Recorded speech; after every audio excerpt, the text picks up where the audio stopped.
сознание было последнее. Значит, ребята, смотрите, последняя наша лекция через Safety.com кое-как все головой вспомнили, что называлось ошибки сознания. Ребят, это что с вами происходит? Сознание стерло. Вы говорите, сознание стерло. Угу. На улице 2014 год. Вы слышали про это? Да. Хочет ли кто-нибудь мне сказать, что такое 2000, что это такое 2014 год? Вот какое? Какое-то месиво событий для меня. Вот по ощущениям, именно так. Мы пока будем основываться на ощущениях. Вот какое? Давайте. Филы. Нервный. Да, напряженный. Все летит куда-то, все торопится. Издерганный, да? Да. Видите? Издерганный, разорванный. Все время что-то надо делать. Срочно. Так я вам сообщу. Вот как вы думаете, по ощущениям, мы говорим пока и по ощущениям, вот по ощущению, когда начался 2014? Сколько времени уже он длится? Несколько лет назад, наверное. Но для меня это так, по ощущениям. Как колбаса какая-то, да? Да, вот Но мы интересно. были, я вообще уже, это было позапрошлом году ощущение. Ребят, я был там в начале 2014. Практически, можно сказать, недавно. То есть мы говорим сколько? 6, 7, 9 месяц, 9 месяцев назад. А по ощущению сколько? Но в то же самое время, вот это время, которое прошло, оно проходит медленно или быстро? Быстро. Смотри, как интересно получается. Время несется с какой-то непонятной бешеной скоростью, что в сущности должно сужать его. Оно несется с бешеной скоростью, а ощущение, как будто прошло, ну, грубо, несколько лет. Ты даже не помнишь, когда был 2014. Это было так давно. А время несется с бешеной скоростью. Вот как вот эта логика работает? Как может такое быть? События, если быстро происходят, значит времени должно не хватать. Тут интенсивность событий, я думаю, важно. Увеличивается интенсивность событий, а время это как пузырь наполнения. Хорошо. Если мы говорим о интенсивности событий, а теперь лично, кто может сказать, что у него в 2014 году произошли много разных событий? У него, лично в его жизни. Вот что произошло? Примеры давайте. Я не знаю, много чего произошло. Ну что? Куча поездок, куча встреч, там, я не знаю, каких-то изменений, работы. Всего было много. А в 2013 такого не было?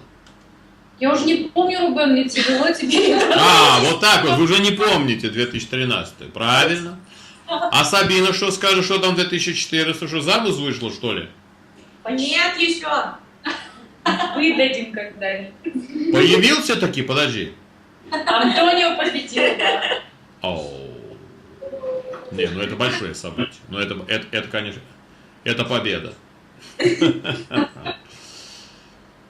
На самом деле, ребят, если попробуйте прочувствовать события свои, я не говорю о войне и так далее, там, Украине, то есть события своей жизни, немного поменялось. Происшествия, они не настолько радикальные, чтобы сказать прямо, блин, ты смотри, какие шаги сделаны мной, или какие шаги были сделаны. На самом деле, какое-то состояние жвачки, которое жуется и никак не дожуется.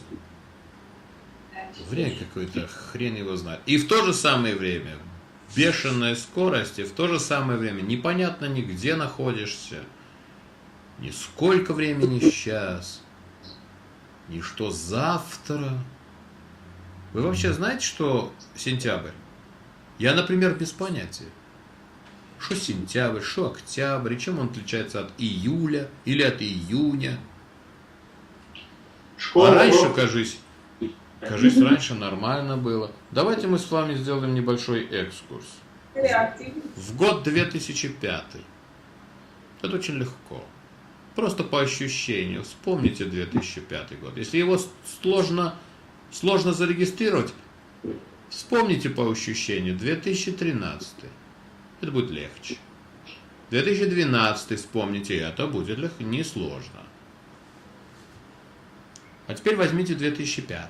Вот какой он 2005? Пустой. Я пошел в первый класс. Мне было 3 года. Это факт. Но год какой? Охарактеризуйте год, как картину. Тысячелетие прошло. У меня это окончание университета. А теперь сделаем еще 2 шага назад. 2003. Какой он?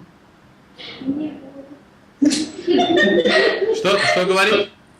Малика говорит, мне было годик. 3-й, 5-й примерно одинаковые. Там пусто, там отсутствует движение. Правильно, вы абсолютно правы. А теперь посмотрите, внимательно, я буду вас перебрасывать, именно чтобы внутри вас создать вот это ощущение времени. Потом я буду объяснять. 2009. Какой? Пошустрее. Какой-то переход на 2009, как будто вот что-то начало меняться. Вот какой-то переход идет. 2008.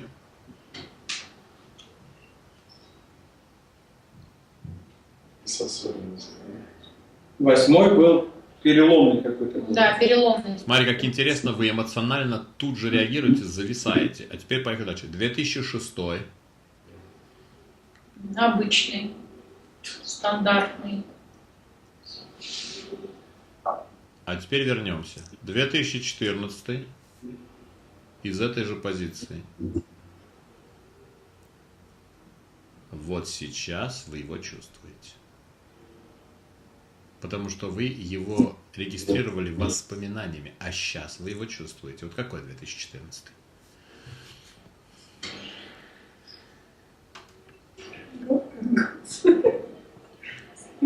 Год чего? Я поменялась, да. Я уточню вопрос. Все правильно, ребят. Вот что мы можем от него ожидать? В Все что угодно. Что мы можем в октябре, ноябре, декабре от него ожидать? Все что угодно. Ну и какой-то, как это называется, неожиданное что-то, какой-то неожиданности, какого-то взрыва непонятного. В общем, Так. то, что выбивает себя из состояния комфорта. Отлично. А теперь вспомните 2015. 15-й? Угу.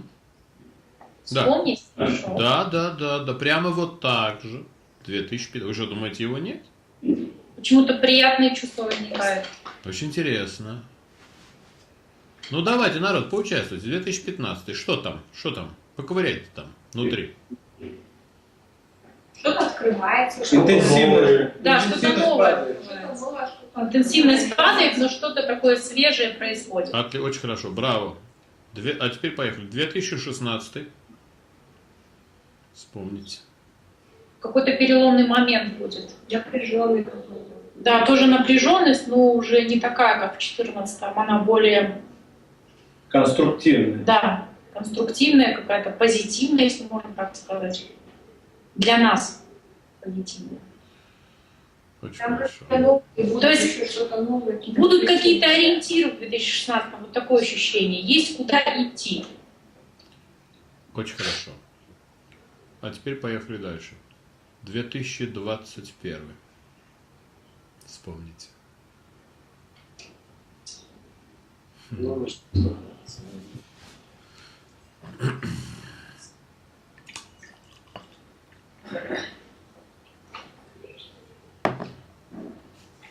Новое время вообще какое-то.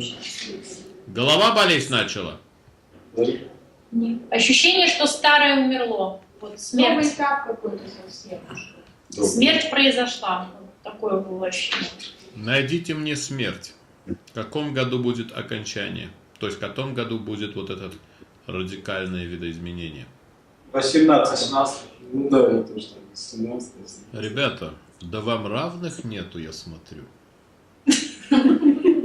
Вы прямо плюете во все стороны своей ясновидением. Это даже ясновидением назовешь. Это также параанализом или духовно. Я не знаю, как назвать это. Это как инженеры какие-то прямо выстраиваете. А как у вас это получается, любопытно?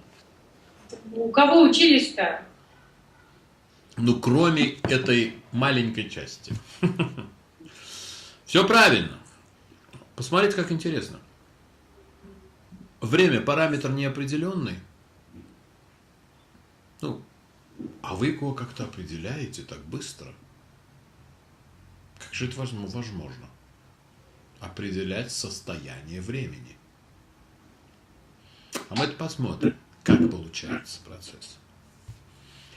Гаухарчик, буду вас мучить, можно? Рубен, а можно перезвонить? Вы у нас ведь в квадратиках начинаете быть уже минут как 10. Я понял, давайте. Давайте сейчас перезвоним. Ну, давайте мы меня квадратного послушаем такого. Да, хорошо. Гаухар, можно я вас буду мучить? Да, конечно, я уже привыкла. Да, ну садись, дорогой. Ну не здесь садись, так не могу мучить. Далеко сядь, я буду мучить вдалеке. О. Гаухарчик, скажите, пожалуйста, сколько вам лет? 38. Вам 30. Опишите, пожалуйста, что такое 38 лет. Как вы определяете, что вам 38 лет? Вот как вы определяете? Ну, наверное, когда уже подходишь к какой-то черте, когда нужно быть вот... Ага. Я вам помогу, это в философию полезно. Это значит, пока вы находились на этом глобусе, глобус 38 раз крутился вокруг Солнца. Прямо вырвать хочется. Вот и все. То есть практически 38 лет, да? Это Да. форма отсчета твоего существования на этом глобусе. Любопытно. Вы знаете, Земля, она вертится вокруг Солнца по какой-то орбите своей. В сущности, она через год находится в той же самой точке, наверное, в которой находилась год назад. Что же поменялось? Отношение поменялось ко всему. Значит, количество пребывания Земли в одной точке вокруг Солнца мы называем одним годом, да? Значит, Гаухар наша вертелась 38 раз. Теперь внимательно. Можно лишь сказать, что Гаухаре 38 лет.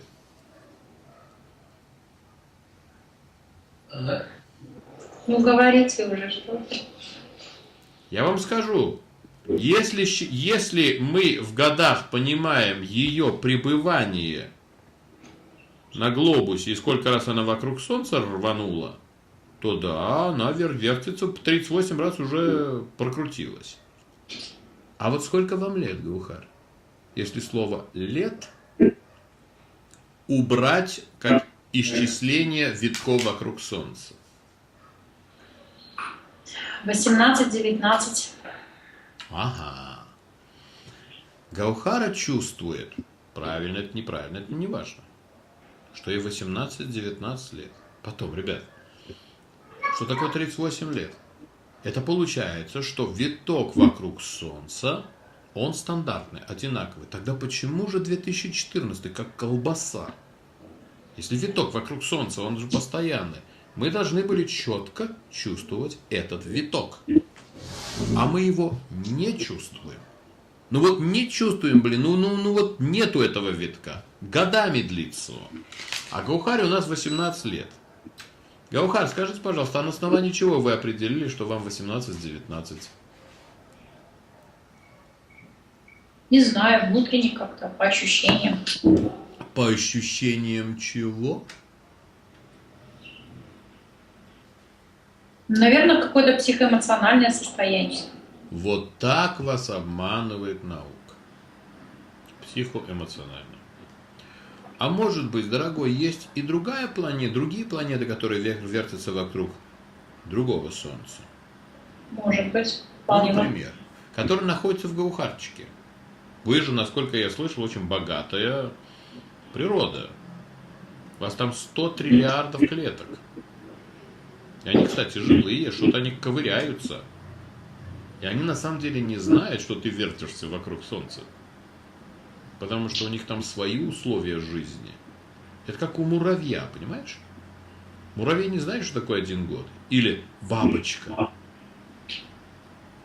По логике вещев тогда получается, что бабочку спросишь, сколько ты живешь? Говорит, это разве жизнь? 24 часа. Не то, что как вы, как эти постоянно. Для нее 24 часа это одна жизнь. И уже витками вокруг Солнца ее не измерить, правильно? Но ведь в течение 24 часов там же что-то происходит. То, что происходит у гаухарчиков в течение всей жизни. Значит, получается, есть какие-то биологические часы, мы так их пока будем называть. То есть условия, в которых биология существует. И эти биологические часы, они очень индивидуальные. И они очень правильные. Поэтому гаухарчик знает или чувствует, сколько ей лет. Сколько там по вашим часам? 18-19? Да. А теперь мы сделаем эксперимент. Сабина, победившая наконец. Сколько вам лет по вашим биологическим? По биологическим? 16. 16. Значит, года на 2-3 моложе гаухарчика. Да. Очень любопытно. Тетя Маша, а вам сколько по вашим биологическим? Мне 14. Тетя Маша еще моложе. Теперь обратите внимание. Вот тетя Маша, которая чувствует себя 14 лет. Давайте посмотрим, есть ли это правильно или это есть неправильно. Потому что на самом деле тетя Маша, по небиологическим немножко больше. 30 копейками. Есть ли у тети Маши конфликт какой-либо между внешним и внутренним временем? Тетя Маша, у вас есть или нет? Наверное, есть. Не, подожди, наверное, вы как чувствуете? Да, есть. Есть. Отлично. А теперь давайте посмотрим вот так. Скажите, пожалуйста, по вашему мнению, может быть есть, может быть нет, или ощущению, сколько мне лет?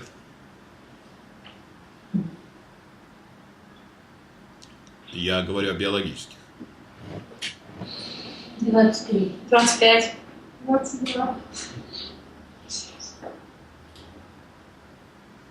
А?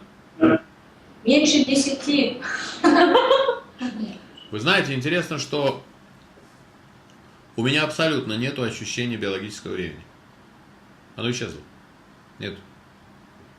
И слава Богу, нет.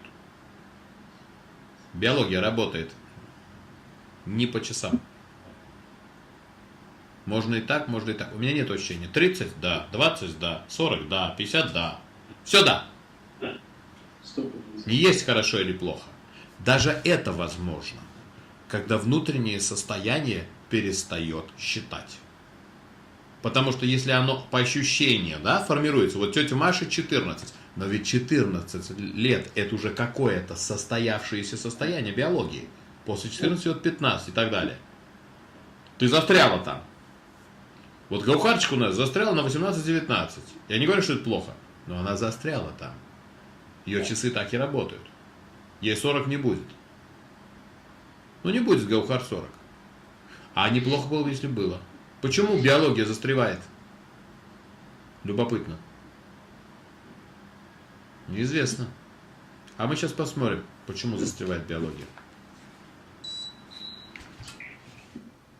И вместе с тем, в 18-19 лет наша гаухар только что вспомнила года, которые она прожила, года, которые она должна прожить. Она таких вспомнила эмоционально.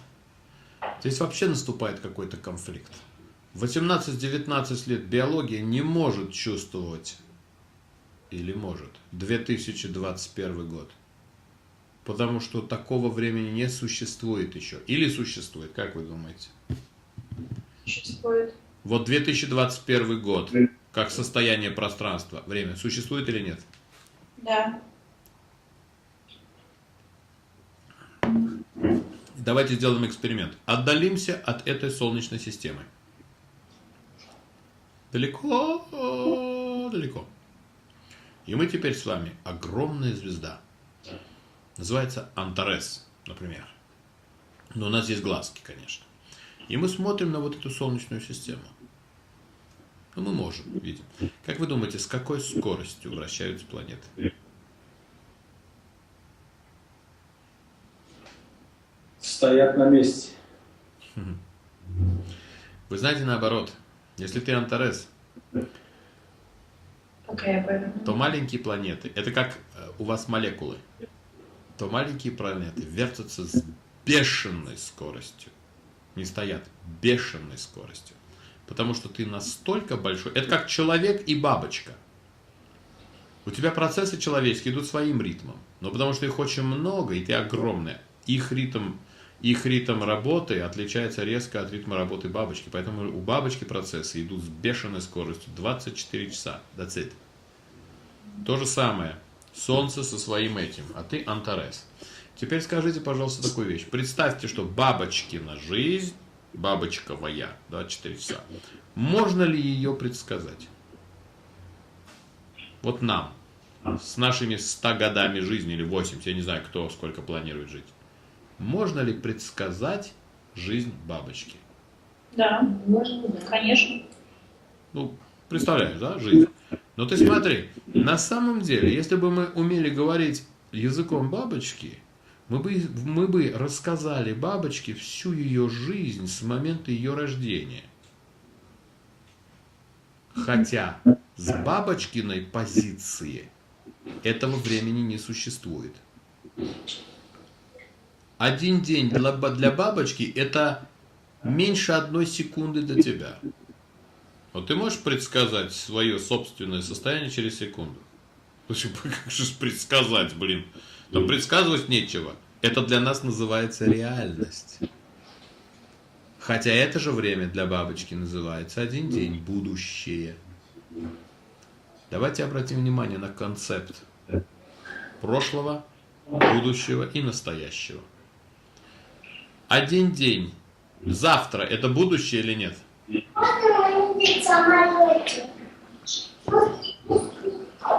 Нет, мне кажется, это не будущее. Опять для кого? Какой позиции? Ну для вас, для каждого субъективно. Завтра это будущее. Можем ли мы рассматривать завтра как будущее? Нет, нет, не будем. Через неделю это будущее? Тоже нет. Если это не будущее, то, например, завтра это реальность. Да, это фактически сегодня. Когда наступает будущее? После смерти бабочки. Не, ну когда наступает будущее? Давай подумайте, почувствуем. Когда тот момент, когда человек рассматривает, что что-то есть будущее. Через месяц это будущее? Ну тут термины времени, они сводят, сбивают с толку.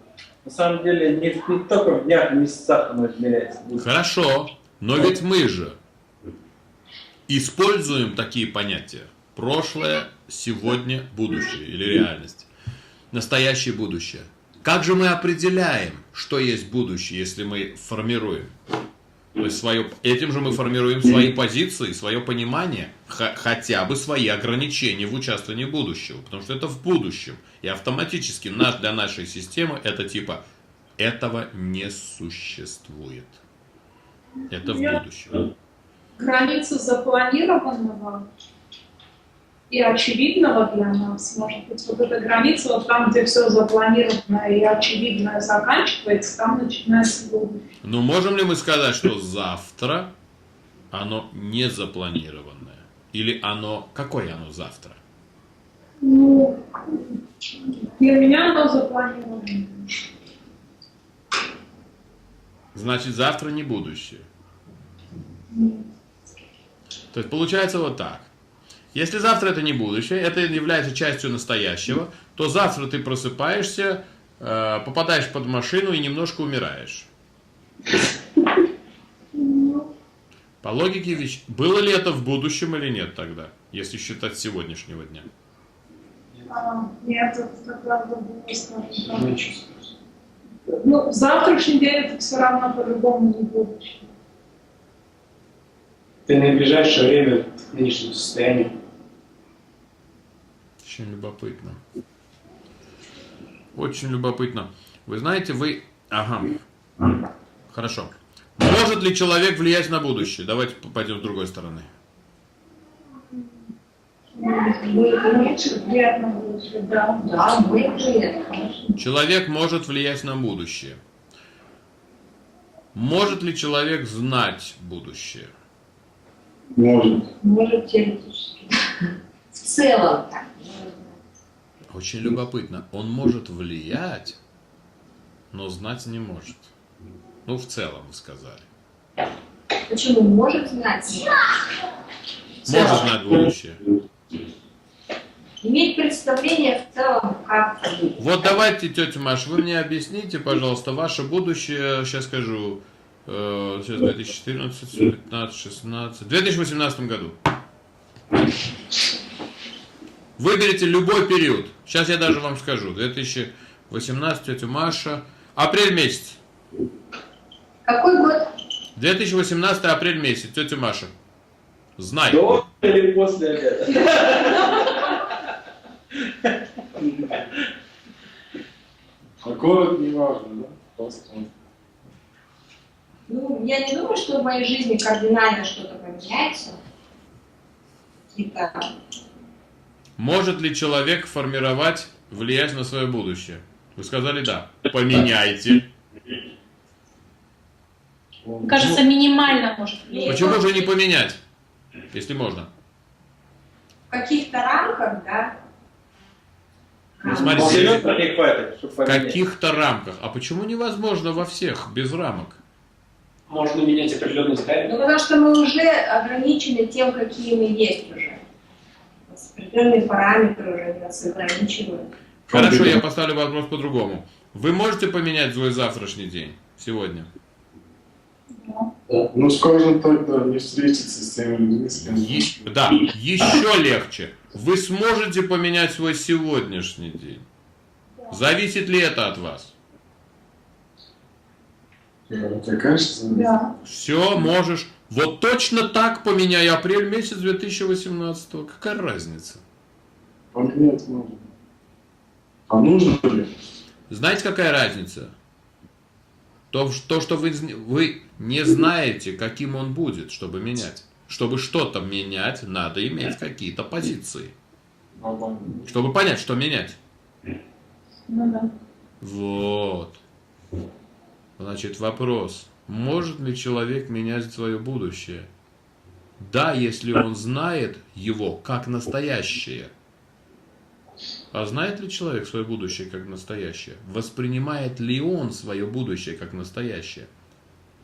Вот как Нет. бабочку он воспринимает.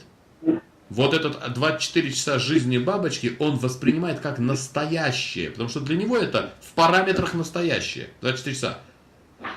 А почему-то у себя 3 года он не воспринимает как настоящее, а воспринимает это как будущее.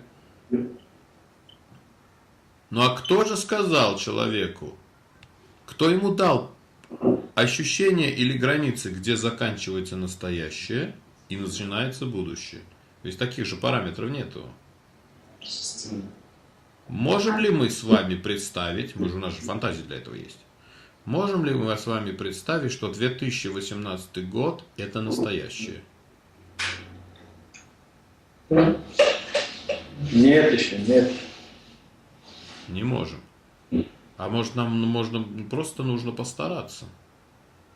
Вы же только что практически делали это, когда я вас спрашивал, вспомните это, вспомните это. Вот теперь вспомните 2018 год снова. Ну, сейчас трудновато будет вспомнить, то что вы... Хорошо, хорошо. Дальше. А теперь вспомните апрель месяц 2018.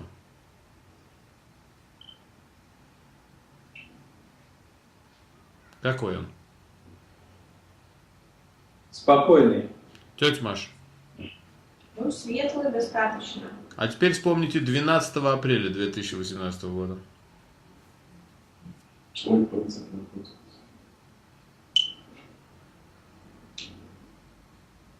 Какое-то событие должно быть у нас. День пацана. У вас лично что? У вас лично. Какое-то серьезное событие. Мгм.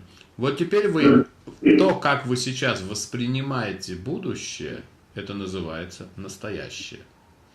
Само эмоциональное состояние восприятия вот этого отрезка времени, который на самом деле существует, не в человеческом понятии.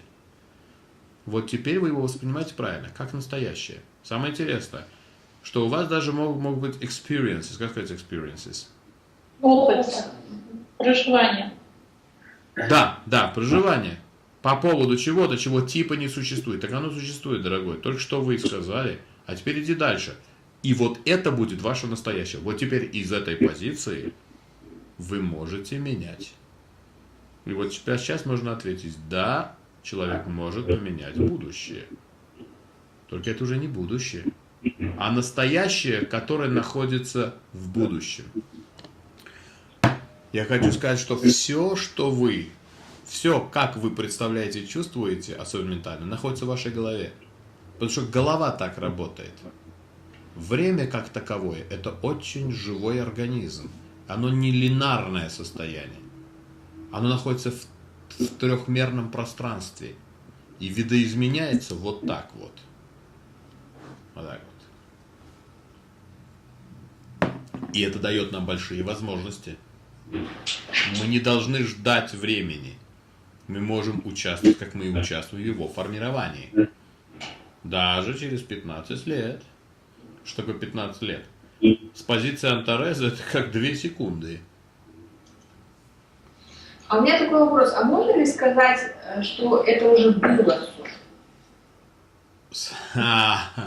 Очень хороший вопрос. Тетя Маш, да, можно сказать, что это уже было. Можно ли сказать, что ты был тогда, когда это было? В своей голове. Это приблизительно так. На вас сейчас влияет огромное количество волн разных, да? Ну, данные какие-то. Но твое сознание не в состоянии не то что воспринимать, а процессировать, анализировать. Можно ли сказать, что это уже было? Да, но тебя не было. Ты не зарегистрировала все это, не в состоянии. Поэтому абсолютно правильно. Время формируется не по дням, а по эпохам. Основной проект формирования времени, он идет эпохальный. Что время это слишком, это как магнитное поле, огромное-огромное. И когда Земля проносится где-то, то она своими магнитными полями сталкивается с магнитными полями Марса. Потому что земное магнитное поле, оно вокруг. То же самое и время, оно везде. Оно очень взаимосвязано. Ответ да. Куда убежал Гаухар теперь? Я здесь. Самый критический момент. Ты смотри, Гаухарчик. Давайте продолжим вот это время, элемент времени. Все, что, сейчас скажу, любой источник дает волны. Любой. Это звук, это вид, неважно что, дает волны. И эти волны находятся где? Они находятся везде. Постоянно. Так у вас работает ваш телефон, радио, телевизор, все, что хотите.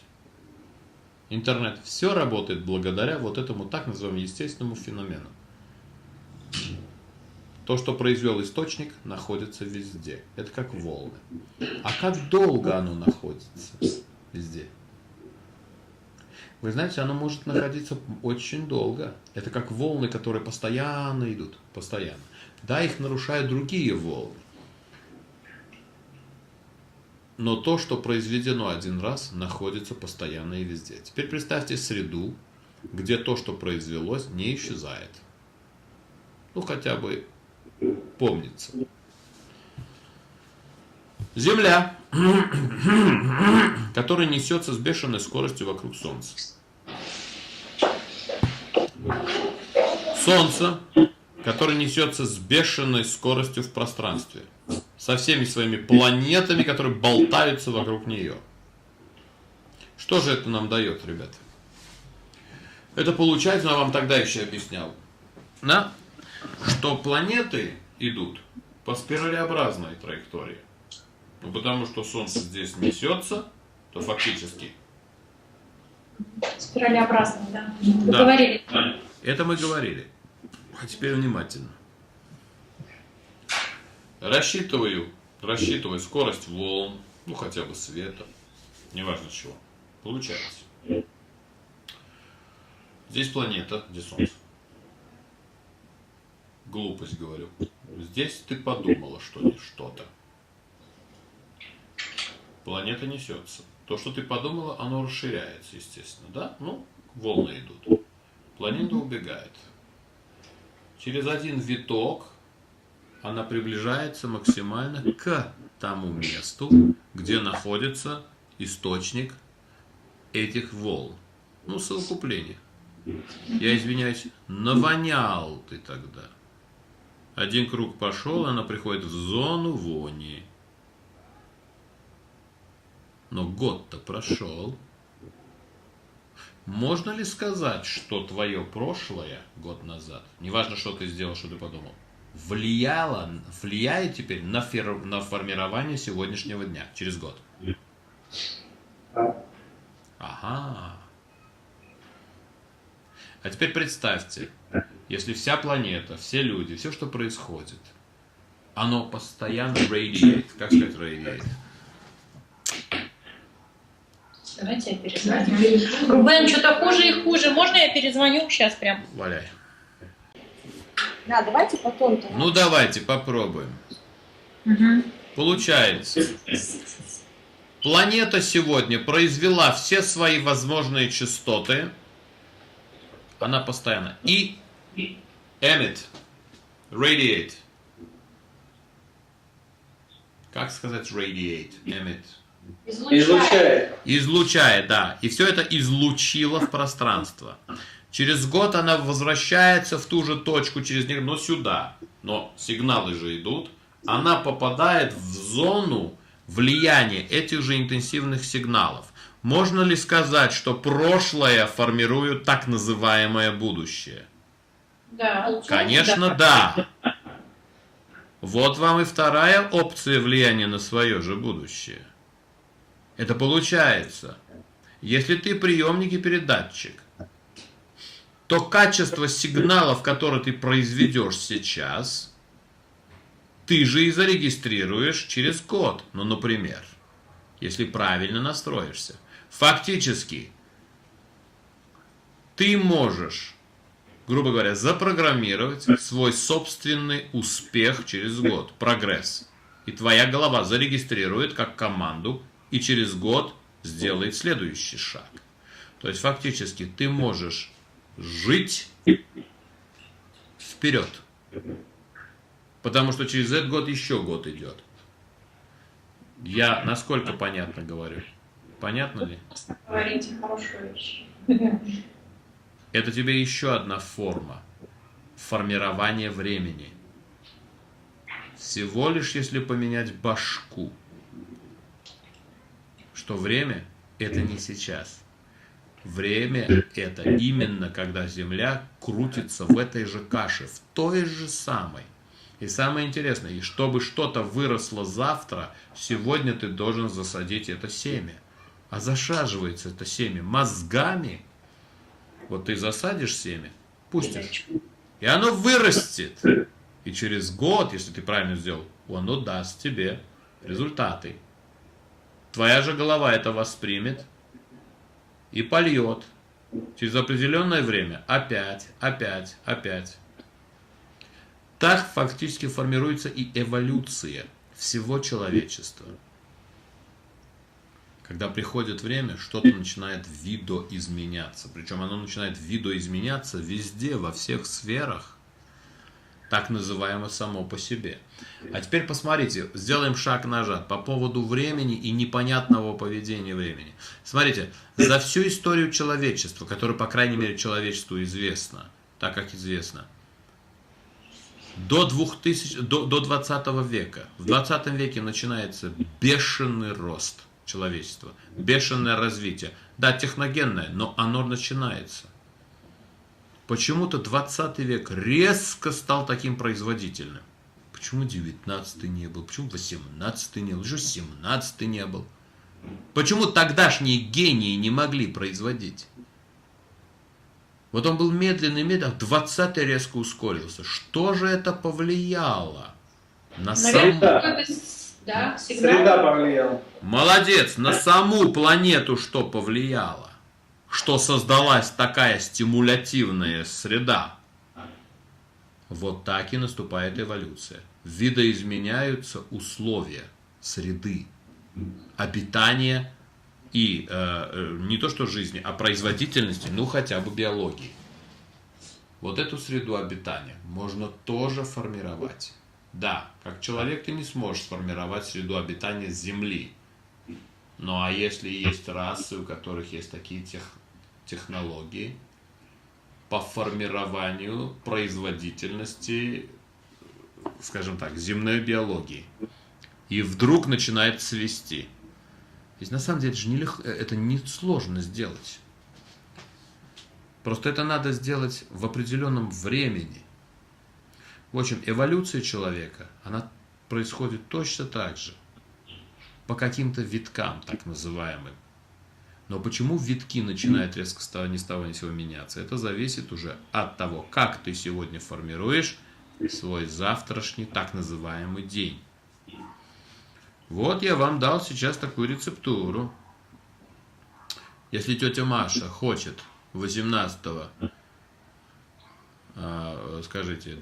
апреля 2018 года, если она знает уже, какой она хочет быть и где она хочет быть, то она будет это формировать. 12 апреля самая оптимальная форма. Ну, хотя бы 2014, потом 15, потом 16, 17 года. И в 2018 году мы все будем воспринимать тетю Машу как ведьму, самую крутую. Можно вопрос? Давай. Рубен, ну получается, человек сам это зерно, мне кажется, посадить не может. Ведь его же посадили. Опции разные. Это может посадить, я не могу сказать человек, это садит. Mind, consciousness.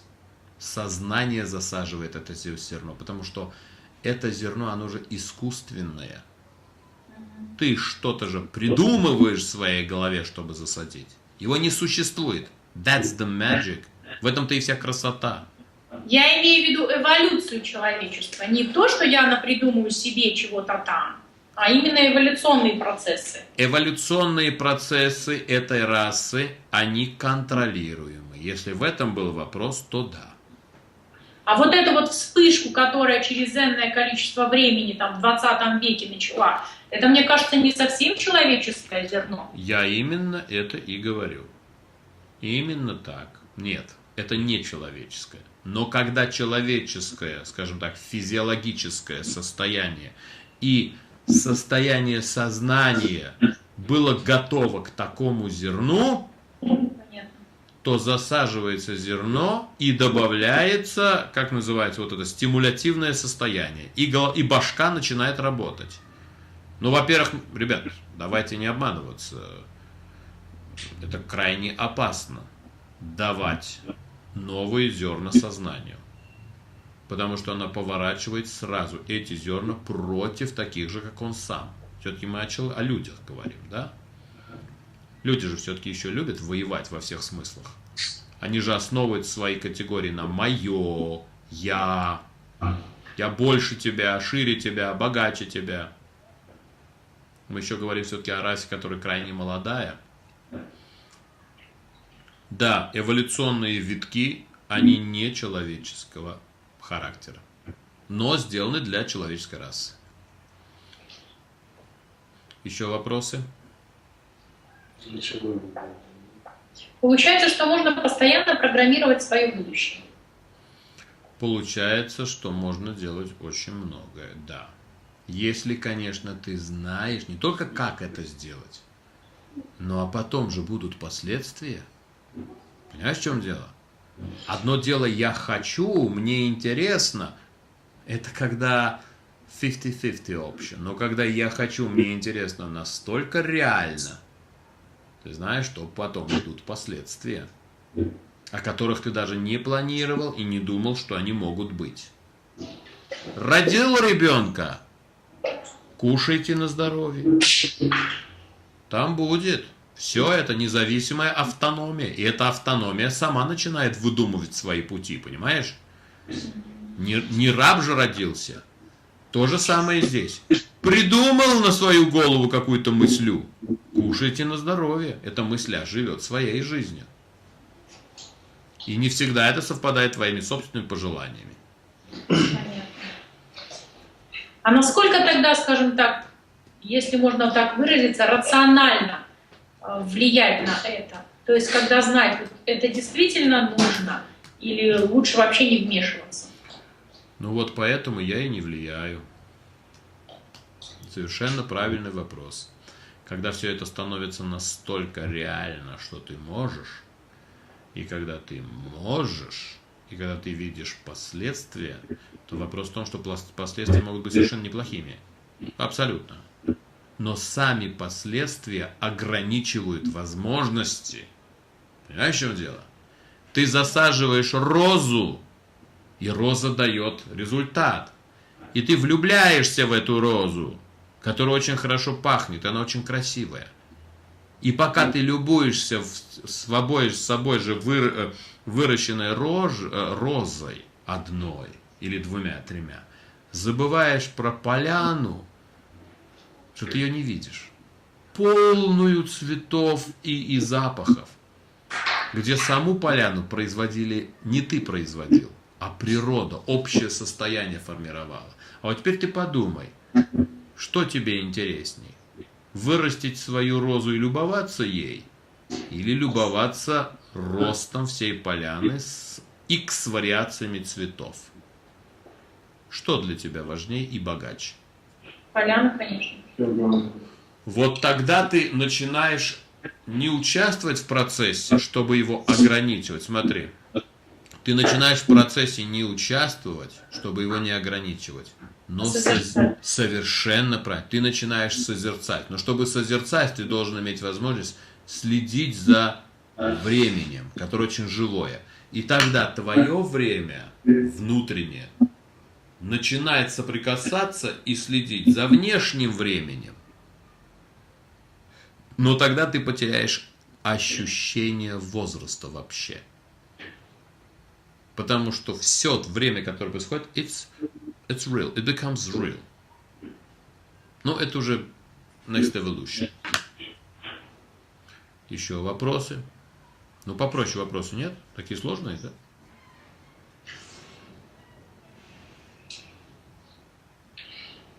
Вопрос такой. Нафиг нам все это нужно? Вот такой у вас вопрос в голове сейчас болтается. Вопрос абсолютно правильный. Это вам не нужно. Пока. Но придет время, и когда человек поймет концепт времени, все человечество поймет. И оно начнет более осторожней, с уважением относиться к таким огромнейшим возможностям. Это даст ему возможность формировать пространство благодаря времени. Скажем так, preserve the future.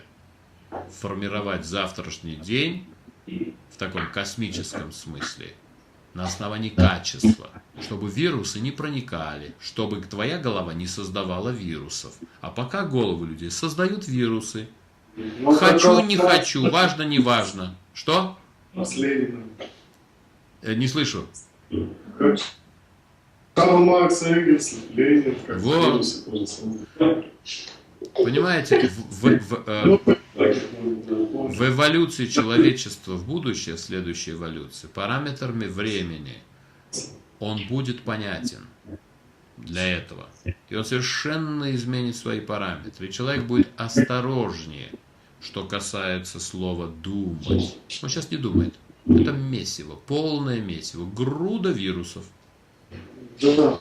основанных исключительно на своем субъективном, крайне ограниченном восприятии этих же возможностей. Все это хочу, не хочу, мне приятно, мне неприятно. Где мне приятно, формирует шаг вперед, мне неприятно, формирует шаг назад.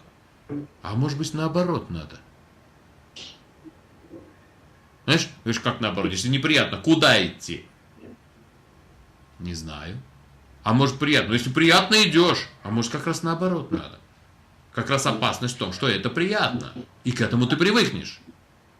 И этим ты ограничишь. Да, роза у тебя вырастет, но пропустишь все остальное. Это потом, это не сейчас. No more questions? Я там у вас в квадратиках. Я у вас в квадратиках висю все еще. Ну, звук уже плохо. Звук Вы не в квадрате, а вы хуже. Ну все, обнимаю, целую, спасибо вам большое, тогда давайте на этом заканчивать. У меня тоже что-то прерывается. Спасибо. Спасибо. Ну, давай.